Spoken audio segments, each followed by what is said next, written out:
Hi everybody, it's Sarah Cray with Let's Make Art, and we do watercolor projects every single week. We break it down step by step so you can follow along, whether you're a beginner, intermediate, maybe you've been painting forever, but you're like, I want to paint a cow, because that's what we're painting today.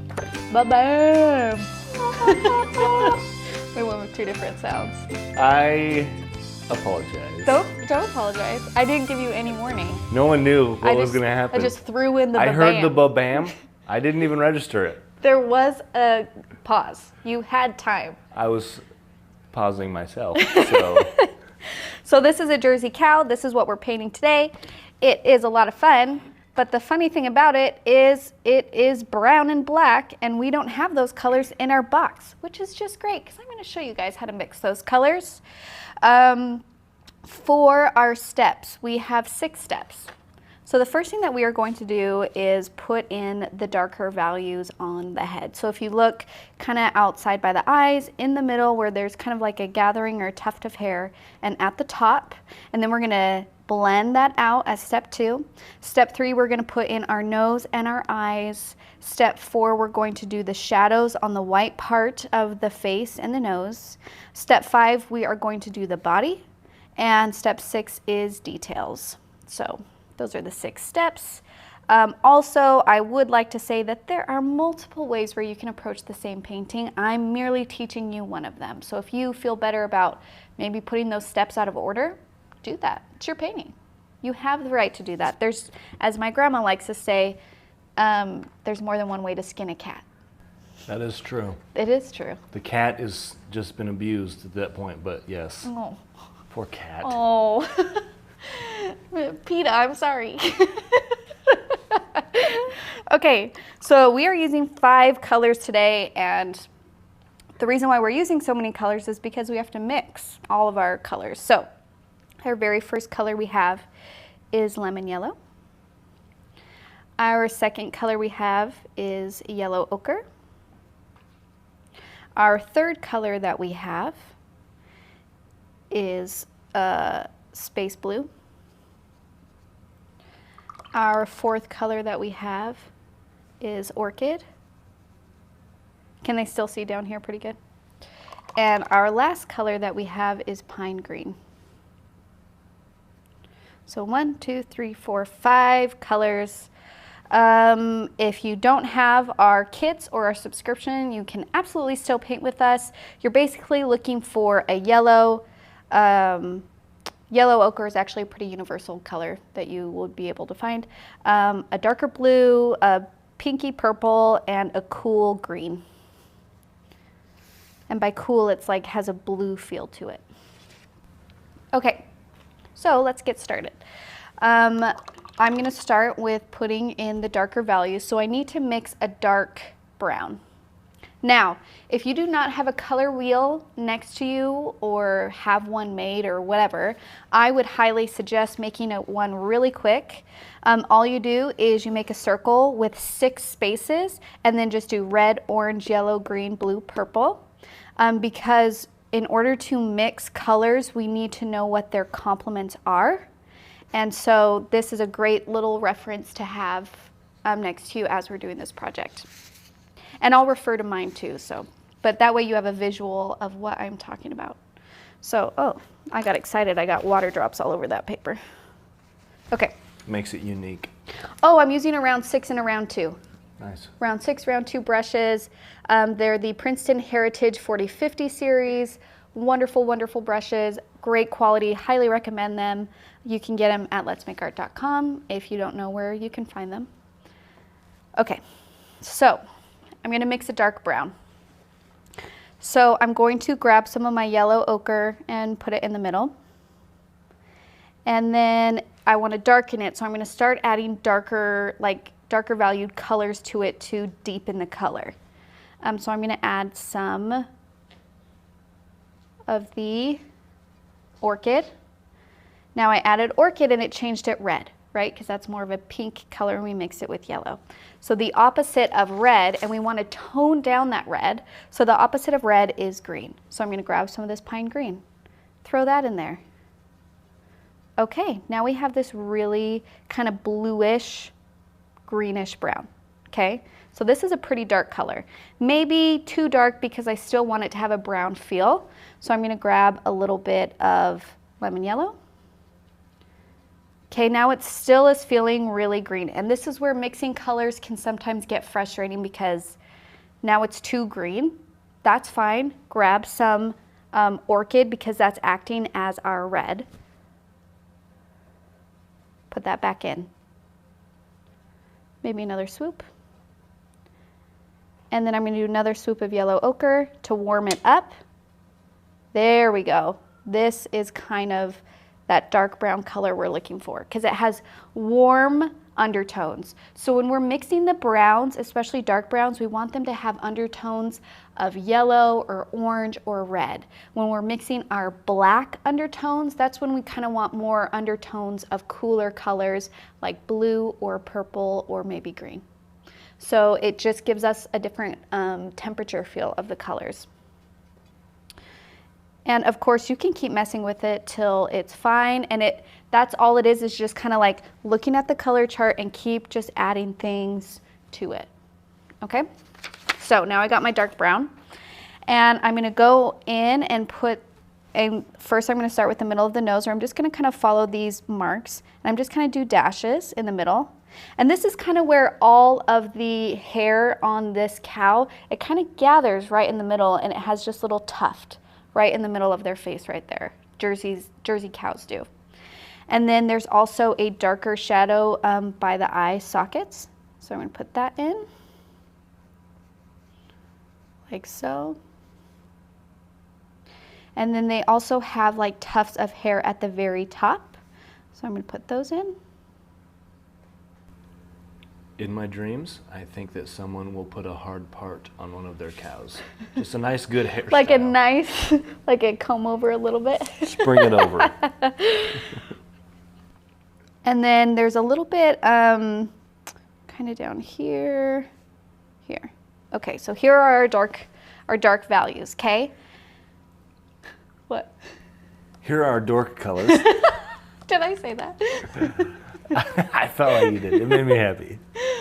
Okay, now I'm going to blend them out. Now, one thing I would like to say about blending is sometimes you can go straight in just with water and start moving that color around, okay, like this. This is blending out. However, what I like to do to give me a little bit of depth in the color is I actually like to pick up a little bit of the color of like a deeper color to spread it out. So I'm going to grab just straight yellow ochre actually, and with a little bit of yellow ochre on my brush, I'm going to start blending out these colors. Remember to lift up your brush and do brush strokes.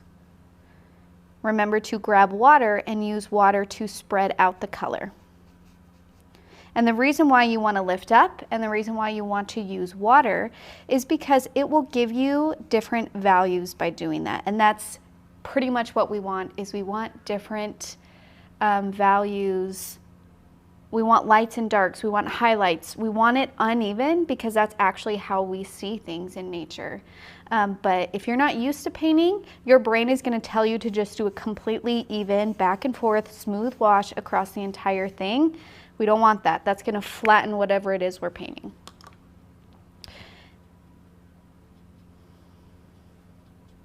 And also if you want more of an orange tint, because this is kind of yellow, right? This is yellow right here. If you want, you're like, man, I just want an orangey feel, like really warmer, I'm gonna grab a little bit of the orchid and a little bit of the yellow, and you mix that together and you're gonna get this really nice orange. And you can start putting that in there too. Remember, lift up your paintbrush, use water to spread out color that's already there.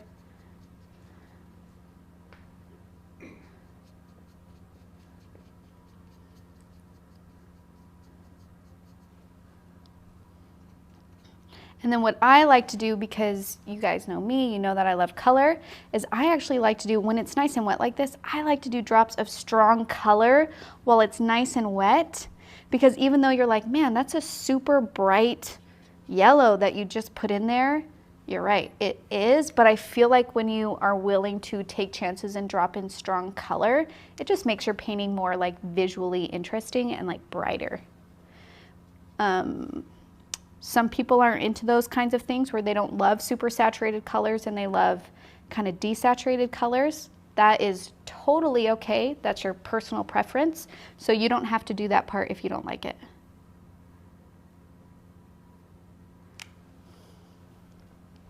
And I'm just going to grab a little bit more of this brown and kind of go over some of those shadow parts a little bit more, because sometimes you lose them, right, when you blend them out. So sometimes you got to go and put them back in. Just a little here and there. Okay, now we're going to do the same thing on the ears. So we're basically going to repeat step 1 and 2 just in the ears. So take my dark brown. I'm going to go around like the little hair that's sticking out over here. And it's a little bit darker on this like V part here. Same thing on the other side.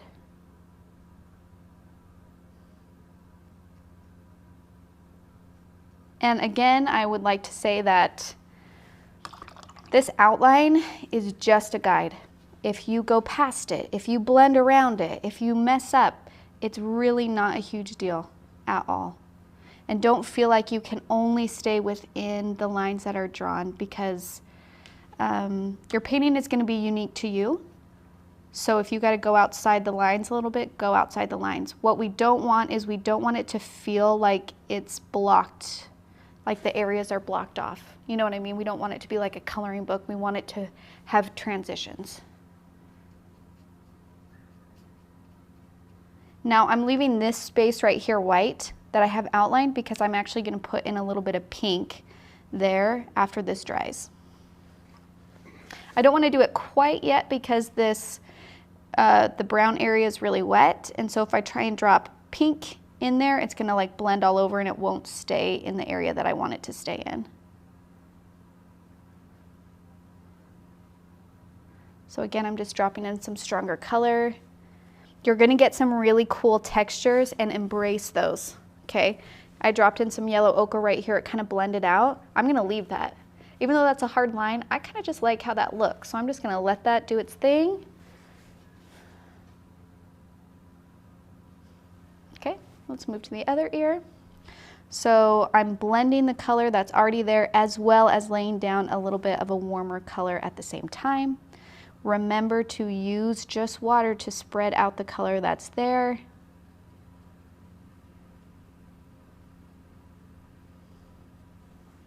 If you don't use any water in your painting, it's going to be really, really heavy and thick. And it will tend to be the same values. Because with watercolor, you want to use water to create lighter values.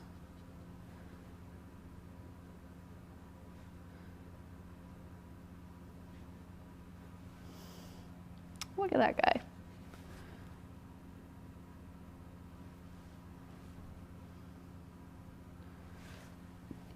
Okay, great job. That was steps 1 and 2, and of course, let that dry because paintings usually change as they dry a little bit, and if you need to go back and make adjustments to it, that's totally fine. That's great. I love how there's like a little bit of that red hint right there. Isn't that nice? Just a little like hint of red, and then this has like a strong hint of yellow. I love that. I actually was noticing how much I like the shape of the ears as you're drawing them, as you're painting them now. Yeah. I don't know. I just like the ears. They're good. They're good ears. Yeah, they're good ears. Okay. I am going to start working on the nose and the eyes.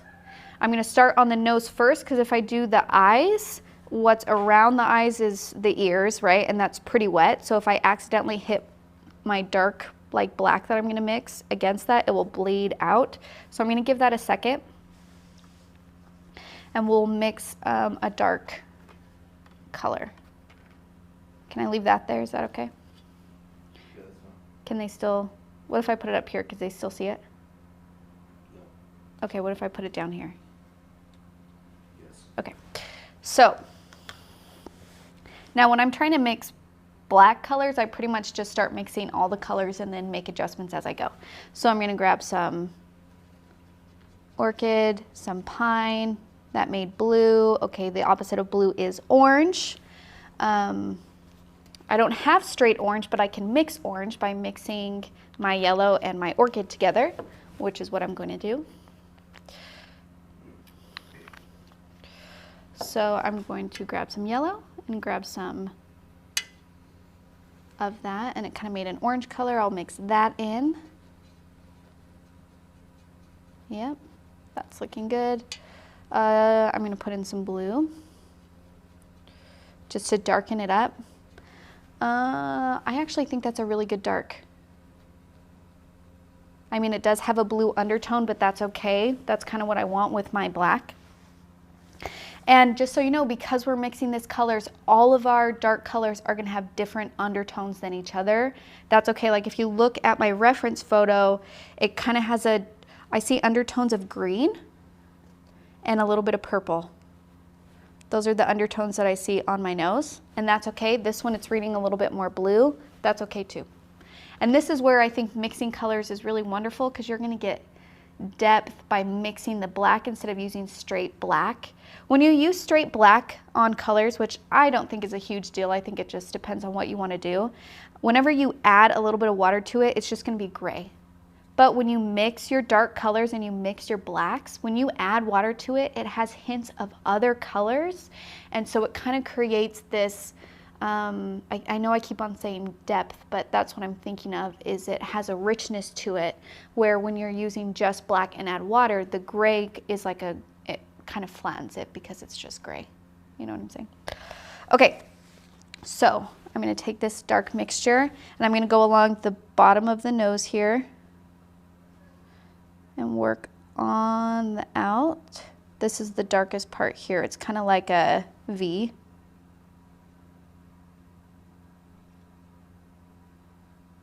Okay. And now I'm going to do the nostril part. Now the nostril part needs to be really, really dark. The reason why it needs to be the darkest part is because that hole continues like into the body. So it's a deeper hole, so the value should be a darker value. That's how you can tell that it's a deeper hole.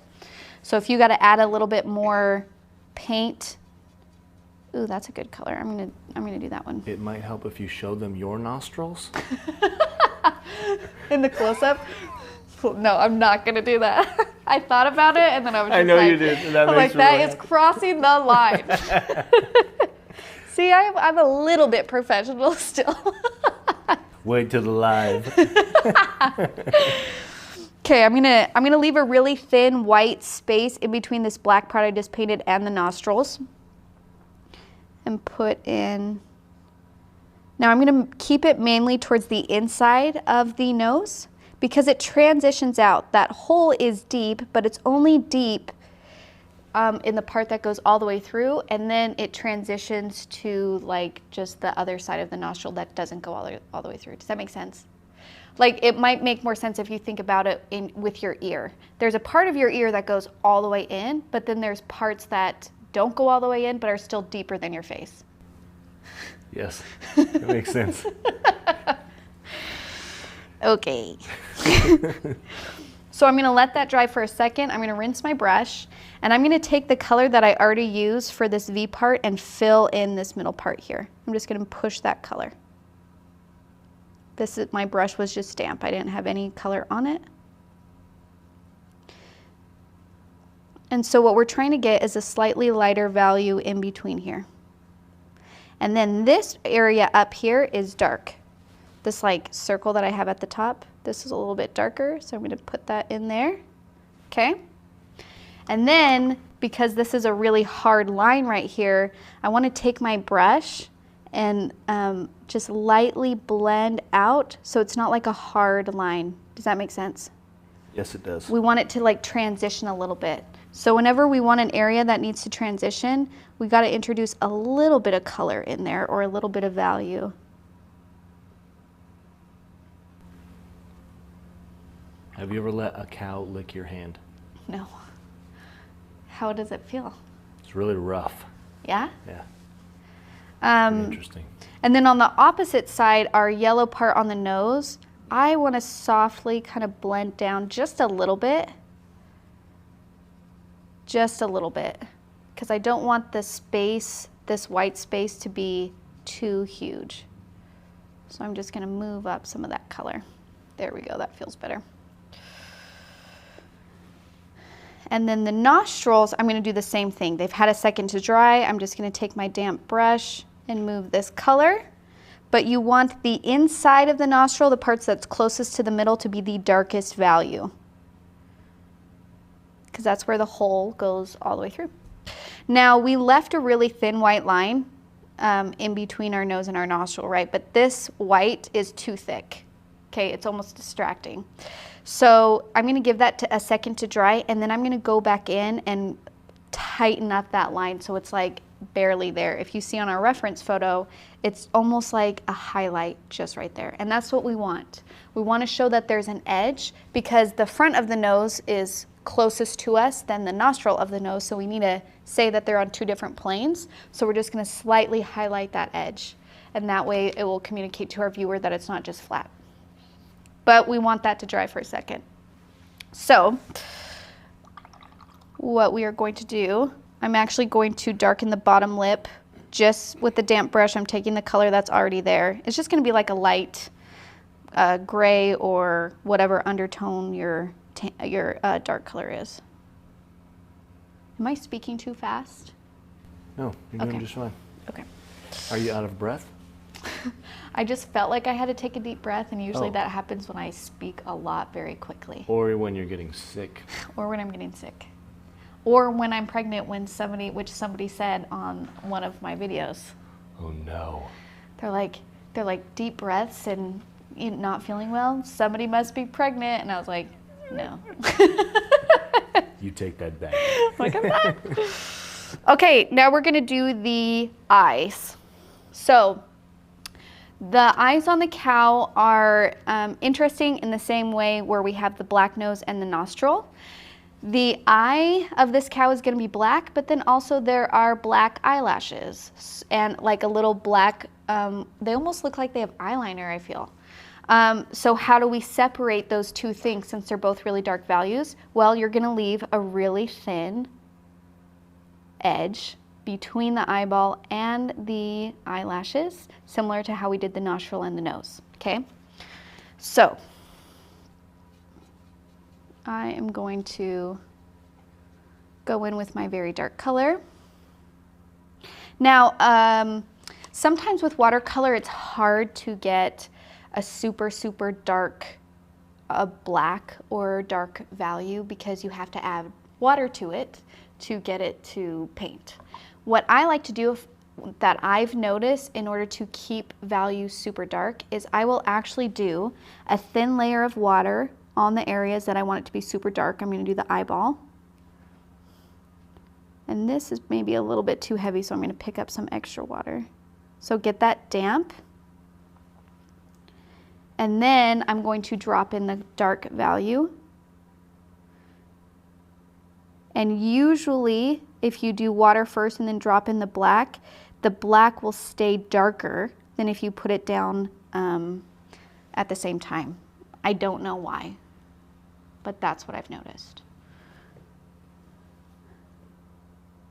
So we're gonna leave that and let that dry. We're gonna do the same thing on the other side. Oh, if you wanna switch to, I've been using the round 6 the entire time. If you wanna switch to the round 2 in order to do this part since it's smaller, please feel free to. I'll do this side with the round 2. So I'm just gonna take my water. I'm leaving 2 white dots in the black eyeball for glare because eyes are wet. And the way to show that something is wet or shiny is it needs to have a lot of glare. Will you mind your head? Thank you. You're welcome.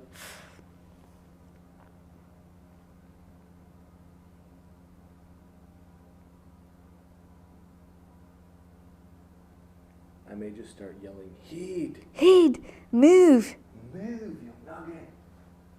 Please do. Okay.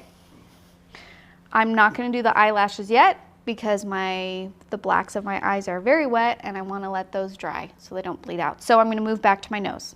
And this is where watercolor is a little funny because you got to like give that time, you got to move quickly, it's all that stuff. So I'm going to go back in and thin up my white edge of my nostril. If you touch in some places where you don't leave a little white edge, that's okay. Don't get mad at yourself. I do it all the time. It's not a big deal. Just as long as we have a little bit of an edge somewhere along an edge. Never, in any situation. Never. For any reason at all. For any reason, ever. To anybody. To anybody, to anywhere.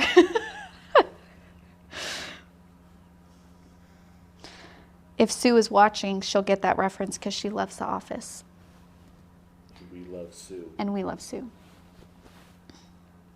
And I'm just going in and kind of darkening up some values again, just doing another layer. There's nothing wrong with having to do multiple layers. Yeah. Maybe even do another layer on the nostril itself. That was a crisp sound. That was my another layer sound. Wait, nope. What did I do? It was perfect the first time. It was, I can't redo it. Okay. So, we're still letting the eyes dry. While we're letting the eyes dry, I don't want to mess around near there too much, so I'm going to look at the ears because I still got to do the pink part of the ears. So, I'm going to take a little bit of my orchid and a tiny bit of yellow to get like a more of a red color than a purple color. And then I'm just going to put in the red here. I'm going to start leaving like that. I'm going to leave a little bit of white space, wet my brush, and then spread out the color and kind of blend. So it's going to be more pink right where that ear would go in. And then it transitions out to the yellow color, like so. I should have left some white spaces in there. I didn't. I'll do that on this side. So,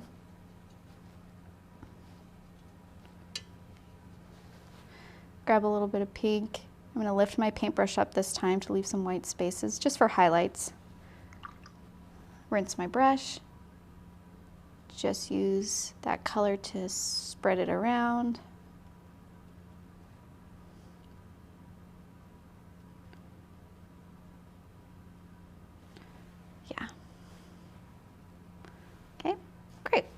Great job. Great job, me. I just realized I said great job and it was just me that I was talking to. You could be talking to our friends. You're right. Great job, you guys. Great. So, I'm just looking at my eyes here. Smoothing out. Okay. They're still pretty wet, so I'm not going to touch them yet. Let's move on to step 4. We are going to do the little shadows on the white part here. So the very first thing that we're going to do is we're just going to take our brush, get it damp. So to get a brush damp, you just dip it in water, hit it off the side of the cup, and even use your paper towel to soak up the extra water. And I'm going to spread a little bit of this yellow color, if I can, near the base of this white area. And I'm going to stop, about halfway up the white area. If you are trying to blend out colors and for the life of you, your paint will not move and it's just water, well then pick up a little bit of paint, just a little bit. Get a light kind of goldish wash on that area, which is what I'm doing right now. I picked up a tiny bit of paint. Okay. Now I'm going to grab some of that quote unquote black color that I mixed. My brush is wet. I just grabbed a little bit of it, so it's gray, but it has undertones of other colors in that gray. And I'm going to follow these outlines here like that. I'm just going to put a little bit, and then I'm going to rinse my brush and use water to spread out this gray like so. Okay, and then I'm going to do the same thing on the eyelid. Now it's going to be the darkest value like in this corner and at the top, and then it will lighten up as it goes up over here. So I'm gonna put that's where it's gonna be darkest, and then I'm just gonna use water to blend out, like so.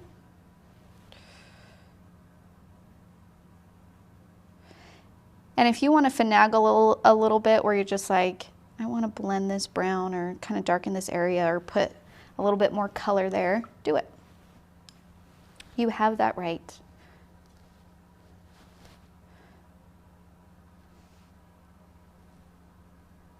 Okay, and then we'll do the same thing on the other side. Maybe you can do it simultaneously, depending on how fast your paint dries or how fast you paint. Just use water to blend. So. And then I'm just kind of looking at my nose here a little bit, and it kind of bothers me that I stayed within the outline on the nostrils. I feel like it needs to transition out a little bit more, just a little bit. So I'm going to take a damp brush, use the color that's already there, and blend out just a little bit. So there's still a little bit of white on the edge, but not as much as there was before. Oh, that feels so much better to me. Because sometimes you want to leave parts of your paper white as highlight. Sometimes if they're too big though, it becomes distracting. Okay. And actually a little bit of shadow underneath here. Too much, I'm going to lighten it. You can always lift color up with watercolor. For example, I put that color down and it was too strong, so I just put water on top of it, dried off my paintbrush, and then lifted with my brush. There. Now it's not so strong.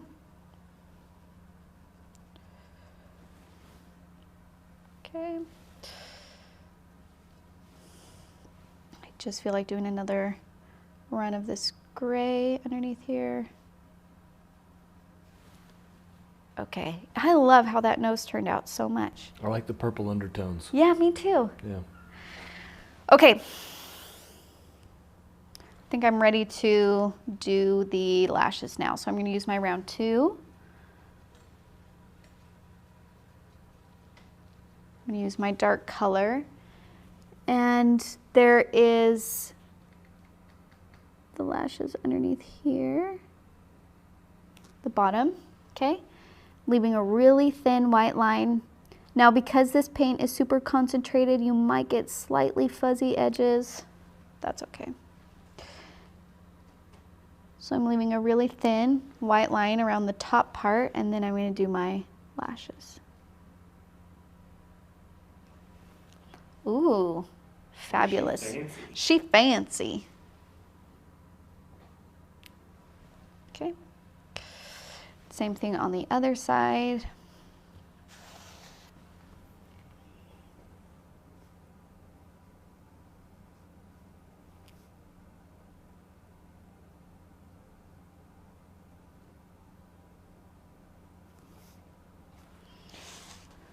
And you can make your eyelashes bigger, you know what I mean? Maybe your cows and horses have, I feel like, really thick, long eyelashes. Fairly impressive. Yeah, so if you want to make them longer, feel free to, you know what I mean?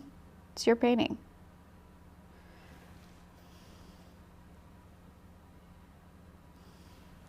Maybe that one got a little crazy, but that's okay. It's okay. Okay, her head looks great, right? Nice head. Nice head. Hey, you have a nice head. Hey, the shape of your head is great. It's my favorite new compliment. I love your head. You don't say face. Just head. Okay, now we got to do the body. Now I did not do a super detailed body because I wanted the head to be the focus. And also if you, our eye does this naturally, and sometimes if you have a really nice camera, it will do it naturally too. It's called bokeh, where basically what you want to be in focus is sharp, and then anything you don't want to be in focus is not in focus. It's fuzzy. I think we have it in our camera right now. Background is fuzzy, I'm in focus, you know? So it's the same thing that we can play with in art, because the head would be in focus because it's coming out of the body. It's the closest thing to us. And then it's like the body is in the back and it's fuzzy and we know it's there. Like we have to have a body because this looks creepy. But if you like, just throw it in there, you're good to go. Little photography lesson for you? Yeah, that's called photography. Oh, another lesson for today? It's kind of in the rule of thirds a little bit.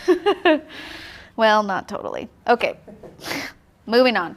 I still have some of that dark brown that I mixed initially. If you got to remix some, that is fine. I have to mix colors as I go all the time. I'm going to get that really nice dark brown.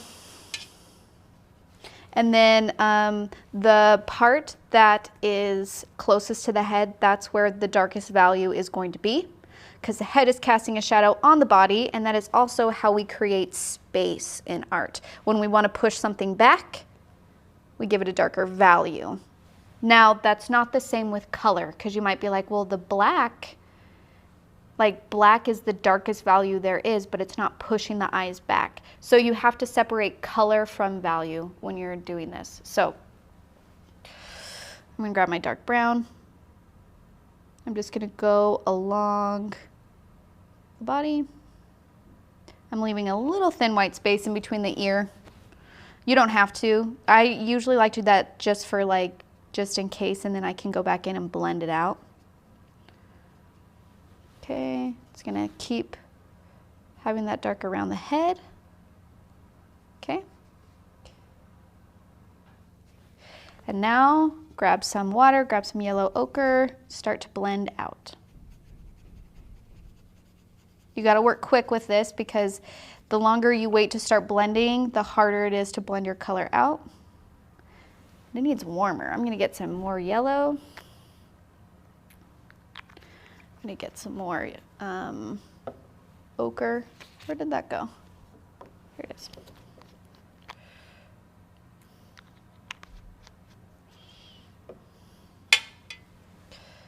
Just start blending. Oh, that's really bright.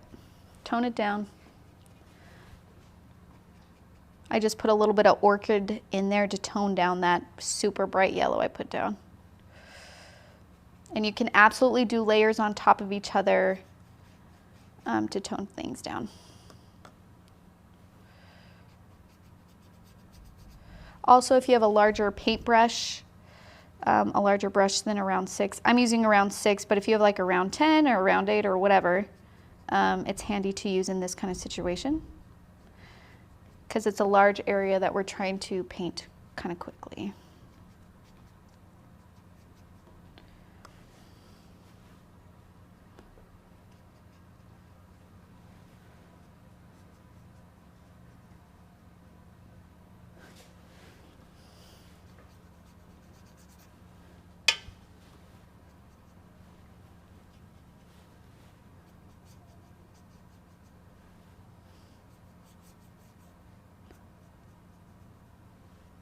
And then the value gets a little bit lighter as we go down. Because one, I think they have more white underbellies. And also because the body is getting further away from the head, which is what's casting this depth shadow anyway. So it's just a really quick, loose.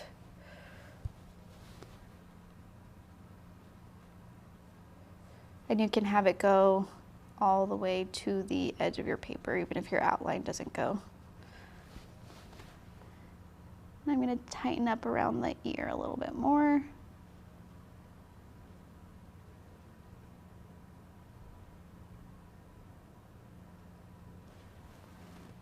Oh yeah, look at that guy.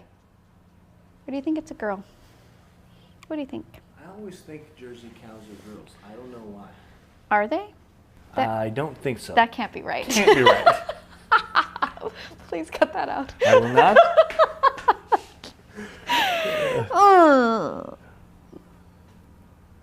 I'm just going to clean up this edge.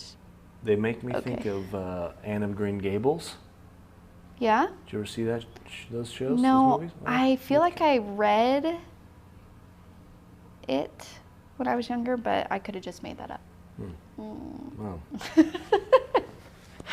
Okay, That's it. Now we're on to the very last step, which is Details. And by details, I just mean take a step back from your painting and see if there's any other last minute changes that you want to make to improve it. Sometimes this is something you need to do the next day, especially if you're feeling extremely frustrated or you think it looks ugly. You need to step back. You need to take a break from it. Because when you're so close in a painting, you can't see the problems because you're too close in it. You got to like back away. One thing that I want to do is if I look at my reference here, I have a darker edge right here because the cow's face has a really strong, broad, like nose, snout, head. So I'm going to kind of go in and redefine that a little bit.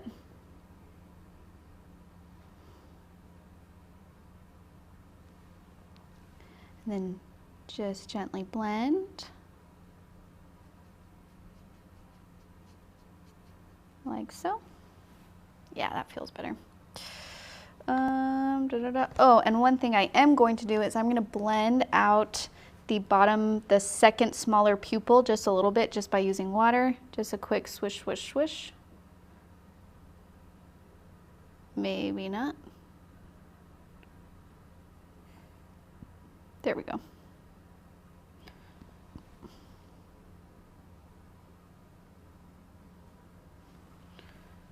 Yeah, there we go. What else? Oh, okay, I have a pretty big white chunk in between the eyelashes and my ear. You see this big white space? I don't have that in my reference. I can go in and fill that in really quick with some brown.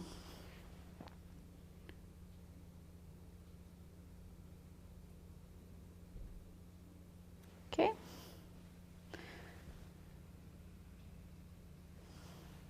Okay, and then maybe I'm going to redo some of these fur marks, especially at the edge of my ear, kind of where it overlaps along. And you can even redefine some of these darker values that we did in the beginning where the hair kind of like collects and kind of curls up a little bit. That just, this reminds me of you know when it was like super popular just to spike your hair straight up? And then to dye the spikes? And then to like bleach the Iced spikes? tips? Yeah, frosted tips. Frosted tips. So that's kind of what this is reminding me of. So I'm actually going to round off some of these. And I'm just going to take a little bit of the yellow ochre and just kind of, not all of them, but some of them I'll kind of, so it gives it more of a curly feel than a spike straight up feel. Okay, I feel good about that. And if anything, I just think I want a slightly darker value on this area here. So I just grabbed a tiny, tiny bit of this like kind of gray color.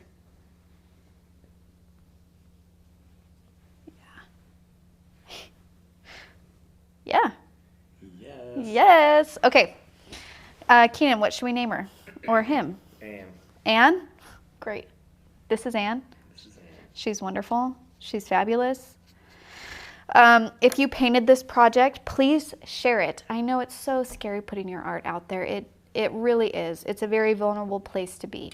However, when you put yourself out there, it gives other people permission to put themselves out there. And so, you know, start it. When people see courage, they want to be courageous. And if they see you painting something and if you say, yeah, this is just, I wanted to try it, they go, you know what, if you can do that, then I can do that. So it's just a great way to show people that they can try their hand at something even if they don't think of themselves as artists or creative. I absolutely believe everybody can do this. It just takes practice, just like any other skill. It just takes time. So if you're on Instagram, you can tag us in it. Let's Go Make Art is our Instagram handle, or you can hashtag Let's Make Art. We have a wonderful Facebook group that's separate from our business page called Let's Make Art Watercolor. Very wonderful, safe place to share your art and also see what other people are making. Even though we all do the same projects, people add their own creative touches and they all come out different because we're mixing colors, because your hand is the one that's actually making the brush strokes. So they're going to be different than mine. If Keenan painted it, it would be different. If Brock painted it, Jesse, Heidi, those are all people that work here. They're our friends. They would all be different from each other, and that is the point. So put yourself out there. Be brave. You guys are wonderful. If you need any of these supplies, letsmakeart.com. That's all I got to say. Bye.